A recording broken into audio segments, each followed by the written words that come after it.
What's going on, everybody? You know what it is? It's Next Up Podcast with your boy Josh, aka the Muslim Muscle, Colin, aka Cousin Creamy in the building. You know what it goes. So today's topic is going to be about coaching. So we got a whole bunch of things we're going to go through. Colin, I'm gonna let you kick it off and let's get this money, baby. Yeah, so basically we kind of wanted to dive into the fact of more you started when you hired a coach and the importance of really having a coach. So I mean, when did you initially hire a coach? Obviously you don't have to give who, but when did you initiate your first ever coach? I'm actually gonna give a who. Okay. Um, because this one's a little near and dear. So I've obviously we both played sports for a long time. So my first ever coach was, pretty sure it was my friend Vanessa's father of my soccer team, along with my godmother. But my first bodybuilding quote unquote coach actually happened going into my sophomore year of college. Getting ready for the football season. His name was Eddie. Rest in peace, Eddie. That's why I'm gonna name drop him. Uh, Great dude. He helped my friend get ready for a show. He was one of those dudes. He just cared. Like he really did care. He would call you. He would turn around and text you. He was a great guy. But sophomore year, going into the season, obviously didn't have him during the season. Didn't do any dieting during the season. It's college, man. You gotta Yeah. get right. But then I worked with him kind of on and off up until the end of college and into the start of my quote unquote career. Obviously, that career didn't work out to be my real career, but worked with him. And then I worked with another person. This is where we'll start holding back names. Um, Again, great guy, someone I still go to every once in a while for advice, someone we both know. If that gives a little hint, absolutely fantastic human being. Still talk to him about football every once in a while. Um, into my next coach, who I worked with for 3 years, who got me ready for the last show. If you follow me on Instagram, you definitely know who that is. You were with him for 3 years? Almost 3 years, Holy almost shit. three. That's crazy. Into which I'm finally going to announce right now, my newest coach, Dino Estrada, aka Wicked Pumps. I don't know if you follow him on Instagram, but I finally tagged him in a post yesterday after Jesus. working with him for like 5 weeks, and he reposted it. So yeah, that brings me with how long I've had coaches. I've had coaches for a long time. So now I'll let you go. Yeah, I mean, so granted, I've only had two coaches, so if you know me, you definitely know who my coaches are. So, I mean, honestly, I'll name drop. I really could care less. No bad blood, honestly. But my first ever coach, I initially hired Brady Barnes from Jersey, and and to be honest, he's still someone that I find to be a friend of, but more so, he kind of got me into the sport of bodybuilding. I didn't know what to do. I didn't know where to go. Um, I didn't know how any of this stuff worked. So I about 2.5 years ago is when I hired him. Um, so when I hired him, then again we started working together, and we recently parted ways this past before this start of this past season. Nothing again, it wasn't like a falling out. It was just we stopped working together. It is what it is. It happens. And yeah, then I hired my coach now, Jack, which still blows my fucking mind that he's 21 years old and looks like he's 35. But regardless, Yeah, but yeah, I mean, I hired him, so we've been together now for just a season. And obviously through the reverse and everything, but I'll probably be with him honestly until I turn pro. I mean, I love what he does, how he coaches, his communication, everything. So, I mean, I have absolutely no doubt about it that I'll be with him for a while. But again, only time will tell. But it kind of pushes into the fact of why we have this coach. Like, even for the knowledge that we hold within ourselves, why do you have a coach? So specifically for you, what is most beneficial when it comes to having a coach, especially at the level in which you're trying to get to and even where you're at right now? God, that was a great segue.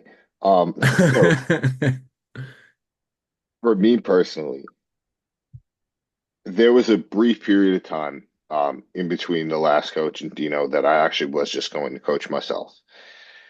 And as I was looking at kind of my plan and how I would go about coaching myself, I realized I have other people's diets and training that I take care of, and I overanalyze what would happen if I was looking at my own Yeah. and trying to do my own check-ins. And would I take more time? Would I take less time? Would I think I'm in a good spot? Would I think I'm in a bad spot? Who's also looking at me? What kind of eyes would I have on me? Whose opinions would I value the most? Shout out my boy Jason May, because he's definitely one of the people I would have went to. But if I continue to kind of play this game of like, maybe this, maybe that, I don't think I would have been able to progress quite as well. So for me, having a coach has just given me the ability to focus on other aspects of my own coaching. Obviously the gym, just kind of doing things and just ticking boxes, being a robot, doing what I have to do. Now, every coaching, different coaches are different. Going from a super meticulous coach to someone who's a little more laid back, um, going back to a more meticulous, like all of those variables do matter. And I think it really depends on what time, what stage in your life you're at. So personally, I do have a decent chunk of knowledge, and I'm on the Dunning-Kruger curve where I'm in the pit right now, where I feel like I know nothing, but I do have a decent chunk of information that I know. But resource or outsourcing my own bodybuilding to someone else has just allowed me to turn around, focus, hit the plan, move forward, and take care of the people that are paying me to take care of them. So, Yeah, and I feel like that's something that's kind of underappreciated. Not even for the sake of just bodybuilding, but if you're really heavily associated with the gym, and the gym's a huge aspect of your life, you like to eat healthy or eat, we quote unquote say healthy, but again, it's something where, you're eating the same please. thing every day, you're counting your macros, you're eating your meal plan, whatever the case may be. But for us having clients and going into our coaching, yes, it definitely does help where we can just kind of look at the plan and just do it. You're not overanalyzing the meals. You're not trying to fit, 3 grams of mayonnaise to substitute to like fill in that 1 gram of Yeah, fat at the end of the day. Like it gets to the point where it's just a bit much. So if you could just look at the plan, like this is what your coach sent you, eat this, train like this, cool. And then that's aspect is completely out of it. And then, even for the general gym goer, if you really want to, again, focus on everything else in your life and keep the gym a priority, you can hire somebody, look at your plan. You're gonna have a full training split. You're gonna have a full meal plan. I mean, I hope to God your coach is doing at least weekly check-ins with you. yeah, But it's just making sure that, you know, as long as you can focus on every other aspect in your life, and you still want to make gym a priority, I think grabbing a coach is definitely something worth your while, just for the sake of you can focus on everything else beside, you can prioritize everything else in your life, but still have the gym as a priority without it consuming a big chunk of your day in the sense of, again, meals, training, etc. yeah. I definitely think that just being more efficient in life, like even if the gym isn't a huge chunk of your life, everyone knows that being more fit is going to be more beneficial in your own execution of how you do things. So having someone turn around and just say to you, like, hey, this is what I want you to do, execute this, and you'll be able to not worry about it for the rest of the day. Boom. I mean, personally, with my own coaching, and I don't want to start, pitching what I do or, you pitching what you do, just talking about coaching in general, but like, Yeah. I don't give macros, I give a full-blown meal plan. But I have an associated food list. If you were to change things out, you're more than welcome to. But I'll also teach you how to batch cook to make sure that you have a whole bunch of ingredients around. Um, something I've done recently is start giving out recipes, which I don't love to do, but there's different ways to go about it so that you make the coaching, you make the gym a part of your life. Um, and it takes so much off of your plate. I don't know about you, but I've had multiple people who I've worked with in the past who've gotten job promotions and stuff like that because they just don't have to worry about it anymore. Well, They and feel more that's confident in their yeah, skin, and that's the most important thing. Like, well, yeah, and that's something where again you can prioritize, I don't want to say it this way, but I'm gonna say it this way, is the important things in your life. But realistically speaking, when it comes to it, if you're trying to go for a promotion at your job or trying to make advancements in life, whatever the case may be, is like you can take the gym and that thought process out. So once you leave work, your focus is now away from work. You can now just look at your phone, boom, here's your plan. And then at the end of the day, you want to meal prep. Great. You meal prep for the next day. You wake up, you grab your food, you go to work. You're on time, you're making moves, you're doing what you have to do. So it's things like that. But I just like what kills me, especially in today's day and age. And granted, everyone does a show, boom, they're a coach now. No, you're not. But regardless, um, you want to be able to find a coach that just works well with you, but that you agree with and that you look up to. Like, don't just hire someone because they're an IFBB pro. Don't hire them because, they have X amount of followers. Because I'm sorry, more times than not, the bigger the following, the shadier the coaching. yep. Because at that point it gets to they're getting swamped with inquiries, they're handpicking, and granted, they have the ability to handpick and choose who and what athletes they work with. But I'm sorry, if you're not their top tier athlete, you're going to be run of the mill, and I'm sorry, you're probably going to end up getting a cookie cutter plan. And it's quite the hot take, but it's true. And people really need to start looking into coaches that truly invest their time. And again, I'm not saying here that, oh, I'm the fucking greatest coach to sit here, but at least I'll take my Sundays, my Wednesdays, and sometimes my Fridays where I go to work, and then once work wraps up, you have to deal with client stuff and you give them as much back as they give you and build value, build trust, build rapport. And that's how you're going to keep your clients. That's how you're going to get referrals. Because yeah, sure, you don't need hundreds of thousands of followers to make this a career, but you also can't be a shitty coach. And I'm sorry to put it that way, but it's like if you're a bad coach and you're not responding to your clients, and you're not giving them updates on their meal plan, and you're not updating their training. I mean, this all goes hand in hand. And granted, if you have 50, 60 clients, sure, it's not the easiest thing to do all the time. But if that's your full-time job, you better get clicking and start changing some shit in the plan. Because if this is what you do on a daily basis and that's it, you do that and train, figure it out. Yep. 100%. So You had a couple points there. excuse my rant, but I just kept going on that one. I mean, hey, listen, nothing like getting a cookie cutter plan and finding out that your plan was similar to someone else's. But realistically, at the end of the day, and I'm gonna name drop some of my friends here just because I have to. Someone like Kyle Baxter says it all the time, like dedicating 55 hours to your job. That should be like a non-negotiable. If coaching is your full time, you have the time to make changes to find out what's working, what's not working. Something like personally that has been tremendous for me um, is the freedom that I got kind of with the new coaching, where it's like, hey, listen, you want to change this exercise, just go hard, right? Like at the end of the day, effort is going to turn around and make most of the difference when it comes to the training aspect. The food is the food. Eat your food, get back on plan, do what you got to do.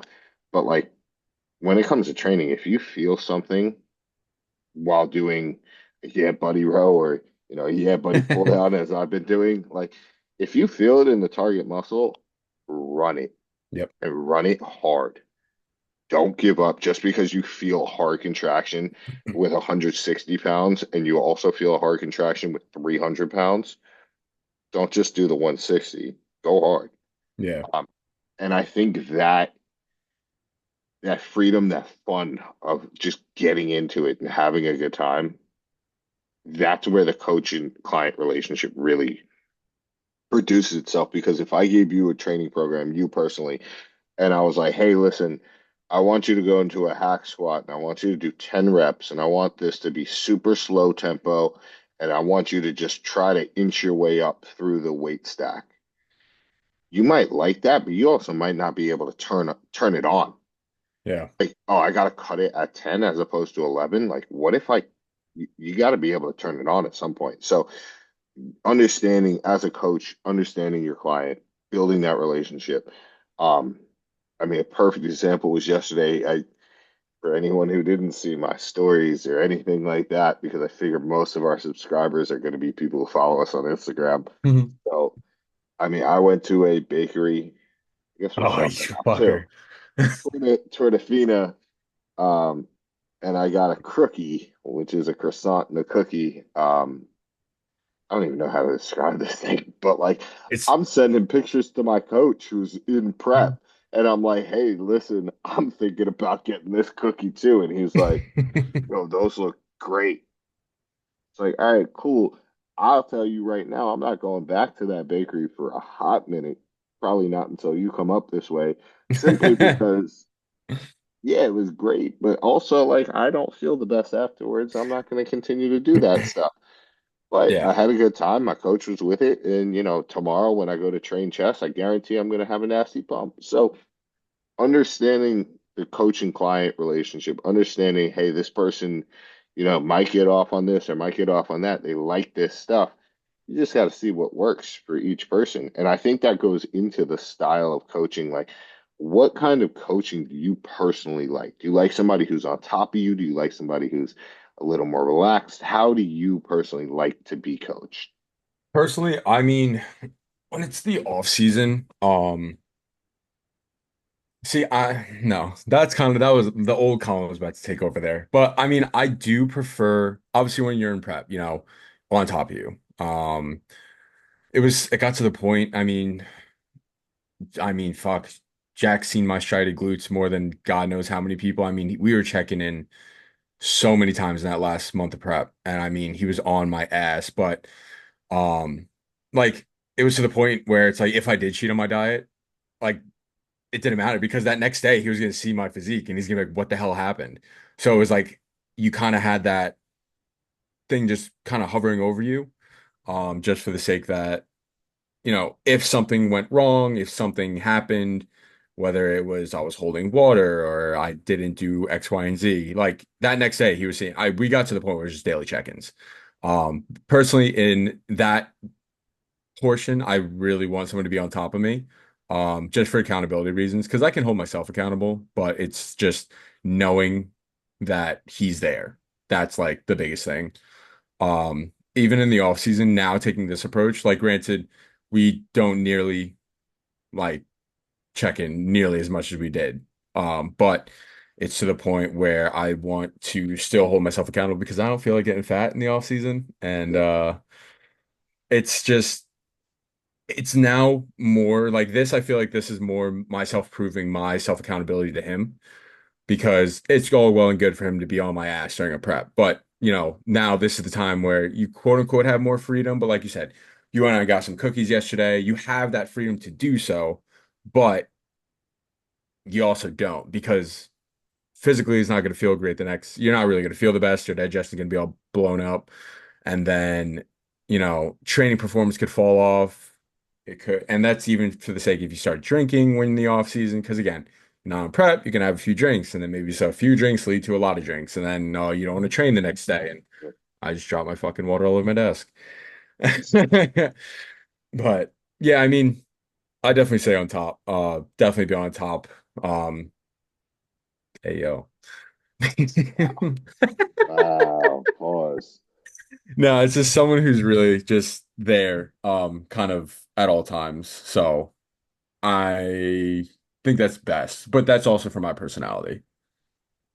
Right. So I went from obviously, my former coaches, they were a little less on top. I didn't have to weigh in every day. I didn't have like a data sheet. There was no like tracking like that. Now, I found through some of those coaches that I liked it. I like to weigh myself every day. I wanted to see the fluctuations. I wanted to understand certain things. And then I went to my last coach before Dino, and he was meticulous. Yeah. Weight every day, steps every day, how often you slept, or how long you slept, what time you fell asleep, what time you woke up, how was the quality of your sleep based off of this tracker, how was your fatigue that day? Every single thing was tracked. How many times you went to the bathroom? What was the quality of that? Um, all of it tracked down to water. And I fell in love with that. Yeah. I fell in love with understanding every little piece of every little thing of data to then go to my newest coach. I don't have to weigh in every day. Hmm. I use or I get sent over, cooked weights of certain like things, of certain carbs, and raw weights of other things. And your steps are in a range, and steps are also included in cardio. And there's certain things that are just like, all right, cool. I love this freedom. But at the same time, there's a reason that the other stuff I fell in love with, and there's a reason that I still do those things. Yeah. So for me personally, look up exactly how much he wants for the cooked weight of rice. I'm going to convert it to raw weight just Yeah. because it works in my head better. There's the little things of, you have a coach, you find the things that you like through different coaches. And that's not saying to start coach hopping because it's one of those things that the coach has to learn your body. If you give someone 3 months and you didn't make any progress, that's not on the coach, that's probably on you. What's the chance of you being 100% for 90 days straight? Probably not very high, unless you're in a prep setting and you are just that type of person. I say it all the time, I don't miss. Yeah. The goal I is to not miss. That does not mean that you are perfect every single day. I promise you. You might, because not missing would mean that you ate your meal at the same time every day. I guarantee you I don't do that. Yeah. No, and that's even to the same thing of like having the same amount of water. Like for me, I drink a shitload of water. So it's like I'll probably gallon and a half on the high end, 2 gallons a day. And people look at me like I'm But those are fucking rookie numbers. Those are uh, rookie numbers. okay, I'm also 195 pounds. I don't have that much tissue on my body. I don't need a flood in fucking 8 liters of water here. Listen, the digestion drink itself, What's that? um, It's a liter and a half. yeah, I do a liter and then I have a liter before that with my electrolytes before I do cardio, and then I normally have like two, three coffee. Yeah, it's bad. Trust And that's that dude, that was the same way on prep. It was just like you're drinking. But like to get to your point, I was the same way because there was never anything of like water like prior to no water tracking, no sodium manipulations. Because we didn't get to like the real super meticulous shit until it was like a couple weeks out. Then it was like, okay, you really got to start locking in. And mhm. and to be completely honest, that's when like my body started kind of morphing. Like I was seeing lines and striations and just craters in my body that I've never seen him ever. And it was just again the little like tweaks, like making those changes. But that's also the same sake. It's a bodybuilding setting where like a lifestyle client, even for them, like you like going off to piggyback off of your thing, no one's ever going to be super strict again, like 90 days, and you can't blame a coach because you didn't achieve your goals. But were you doing everything in your ability to achieve those goals? Were you hitting steps if your coach gives you steps? Were you doing every minute of your cardio? Were you burying yourself in every set, whether it was top set back off or it was working sets? Were you hitting your macros or hitting your meal plan to an absolute T? Were you asking all the questions necessary to your coach to make sure that you have all the confidence within them? Were you talking to your coach and being honest with them? Like there's so much more that goes into it, and people always think like, oh, it's so much. If that's too much to take 20 minutes out of your day, like to talk to your coach, if that's too much for you to do or ask him to change something, I mean, it's really like people always hate going to the coach. Hey, can I do this instead? Hey, can I do this instead? It's like you pay them. You Hmm. pay them. Like if they want it in a specific way, they should be, no, I want you to do this because X, Y, and Z, not do this because I said so. Fuck no, it doesn't work like that. You need to go, this is why I want it in here. This is why I want you doing this movement or this form of cardio because of X, Y, and Z. End of story. If they can't give you an answer, get a new coach. And there's a big difference between questioning the process and questioning your coach. Yes. Questioning the process is always granted, no matter who the coach is. It's the client trying to understand, hey, why are we doing this? I don't sit there and say you're doing it wrong. It's I want to understand this process better. I want to be the best version of the athlete that I could be or the client that I could be. Whereas if you question the coach, hey, why are you putting this into my plan? Yeah. That's a very different form of communication because I'll tell you this from personal experience, and I'm sure that you probably felt this way too. If someone questions you as the coach, you feel defensive. If someone wants to understand why you're doing something,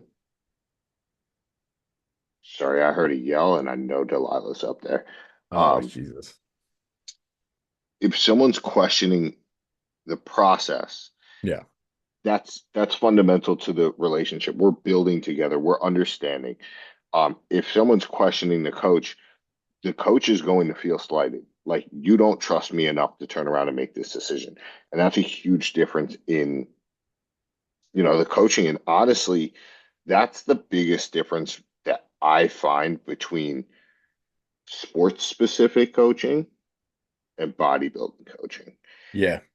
If I went to my football coach back in college and or even in high school, because I played a lot more in high school than I did in college. I rode the bench in college. So Jesus. listen, the kid who came in, Jesse Nemirovic, my boy, uh, should be in the NFL. A kid who came in 3 years after that, or 2 years after that, just had 8 tackles in the Buffalo Bills game last night. Um, God. like we had some dogs. Marquise should have been in the NFL. PK is playing in Germany right now, I think, still. Like we had some dogs on that team. AD should definitely be playing freak. But like yep, I just heard an owl. Delilah definitely got her. So at the end of the day, if you went to your coach and you were like, yo, why are we running this blitz? Why are we doing this package at this time? They would sit there and they say, yo, get out of my face. Like, Whereas yeah. if I asked one of my coaches and I was like, hey, listen, I really don't feel this movement. Will we be able to switch to, and this is also obviously the benefit of being a coach myself and understanding my body a little bit better, but like, hey, instead of me doing a dual arm lat pull down, I really feel this when I do single arm. Can I just switch it? And that to me is the biggest difference between like a sports coaching and a bodybuilding coach. That one-on-one connection of understanding this works for my client, this doesn't work for my client, versus we have a team of people. We need to execute. And at the end of the day, the plan is win. Just win. Yeah. Al Davis. Yeah, no, I mean, I 100% agree. But the biggest thing that I see is, especially with the younger people, say like fucking children, but people who are new into whether it's bodybuilding or lifting in general or even coaching, because you could be 32 years old, never had a coach before, and this is just all brand new to you. Hmm. But it's, having that open mindset of being able to go and talk to them and have the willingness to be like, hey, I don't feel it on this, like what you said, I don't feel it on this, I feel it on this. Can we do this instead? And the coach just goes, no, then I'm sorry, he's just a prick. But it's like if as long as you're hitting the certain target muscle group, you're fine. I mean, in my eyes, you're fine. Yeah. If they could in the UK, Mr. Eagles himself, they could think differently. But Yeah, it's buddy.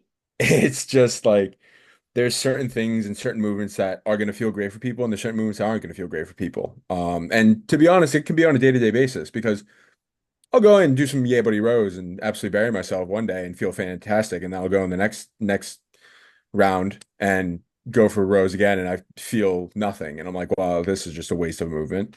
But again, it's knowing your body, knowing what works best for you, and being able to go from there. But as the client, athlete, etc., having that mindfulness to go talk to them because again, you pay for a service, and that's what people forget. It's like, oh yeah, it's all well and good to say this guy's my coach, this guy's my coach, but you're paying for a service, so you have that ability to go and talk to them, and at the end of the day, yeah, if you want something done a certain way, sure. I mean, granted, yeah, you're paying for it, so if you want it that way, yeah, we can make it that way. But there's going to be that one-on-one connection, the back and forth, this is why I want it this way, this is why I want to do it this way, that kind of thing, where you have sides of the client, sides of the coach. But even like you said, going into those sports aspect of it, it's as a team, it's like you might not agree with it, but you got to do it anyways for the sake of your team. Whereas now you don't agree with it, well then you change it. You go a different route. There's a million different ways to do this shit. You just have to find what works best for you. Hmm. Absolutely. And I'm going to give an example. We had this thing come in. It was called the program. Um, you just got super blurry. Yeah. Yeah, it was this training pro or this training thing. It was run by Navy SEALs. And it was called the program. At Bryant, we had a big pool. They told us wake up in the morning, come down. You need a compression pant or compression shorts. They had to be black, and you need to have your team hoodie on. All right, we all come down. We all do that. We're all sitting around the pool. Now, something that we used to do before the pool was the Florida State Tomahawk chant. Um, and also we would play like dodgeball. It's like 4 a.m. Just throwing a volleyball like full speed, whipping it around. And the Navy SEALs come in, they yell at us. Obviously, offense get in the pool, defense, run laps, whatever. Um, this is college football. This is Division I college football. We're not going to get into demographics here, but you can kind of figure out what my team kind of look like. Half the team can't swim. Everyone get in the deep end with your hoodie. Here's what we're doing. We're going down to the bottom of the pool. You're taking your hoodie off. You're switching it with the person next to you. He's putting it on. You're putting on his. You're going back up to the top. You're treading water. What the fuck? What? Listen, bodybuilding coach. Hey, listen, you can't swim. Go in the pool. No, absolutely not. Let's figure out something else that we can do. Football coach, get in the pool. That's the biggest difference because Yeah. I I have 110 guys next to me who are also getting in this pool. Nobody is going to let me drown. I'm talking to you as my coach. I can't swim. You are not making me get in a pool. Let's figure something else out. Let's collaborate on this.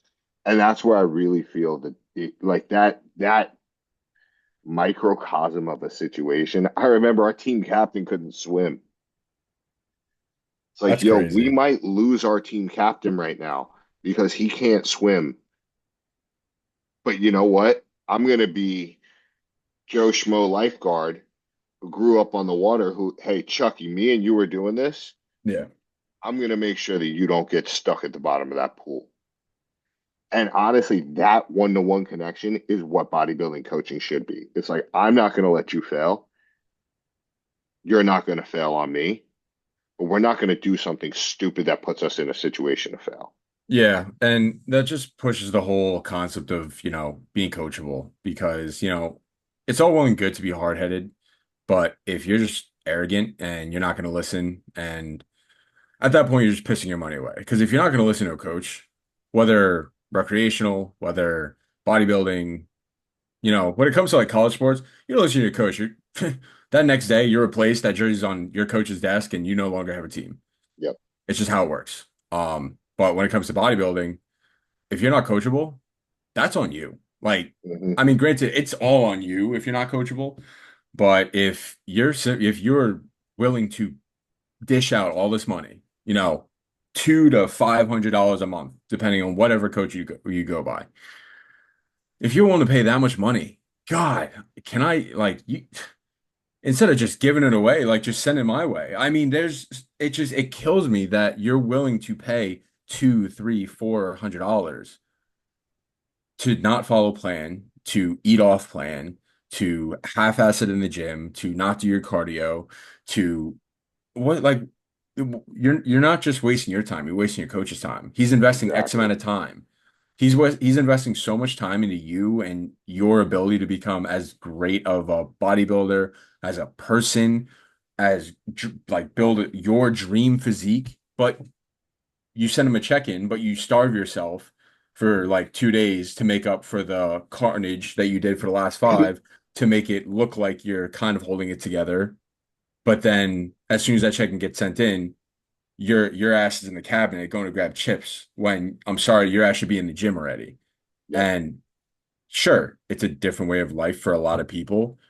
But if you're at the point of willing to pay for a coach, then I'm sorry, you're part of that advanced lifestyle people. Because if you're willing to go out and um source out your nutrition, source out your training, your complete gym life, if you're willing to give that to someone else and put it in their hands, and you're eating like an asshole and you're doing all this stuff to ruin your physique, I'm sorry, you're not going to make up 5 days worth of BS eating in 2 days, trying to drop water, trying to do X amount of cardio. Because I'm sorry, if you're doing more cardio than what's prescribed, that's just as bad as doing no cardio. You're cheating Yep. on your plan. You, And you, it's just, anything outside of the plan is going off plan. Therefore, that is cheating. Something I say all the time is like, what's the difference between a cheat meal and an off-plan meal? Well, an off-plan meal is a nice way of saying that you cheated on your diet. yeah, That is one thing. And also, I just want to get into this because we got like a minute left before we gotta end this. but Um, as much as we're saying there should be that communication, there should be that flexibility, the coach should change your plan. There, to a degree, has to be consistency and rigidity. The yes, coach should not just change things just because you're asking. They should be able to explain why something's this way or why something's that way, and then say, I'm keeping this way, even though you want to change, because this is the benefit that it's going to be. yeah, Hey, I don't want these vegetables in your plan. Well, listen, our micronutrient balance is here. I need you to be in this type of micronutrient balance. And if we take this out, we're going to not be there. yep, So, what are we going to do in order to make that up? Well, if there's not something that we could do, adding, a greens powder, something like that, hey, listen, we got to keep it. And that's how it should be, is you're 100%. hiring that person to tell you what to do, but not to be a drill sergeant or a warden. They got to Yes. be able to work with you to a certain extent. So that's I think we could wrap it there. There's so many tangents that we're getting into, Oh so yeah. So yeah,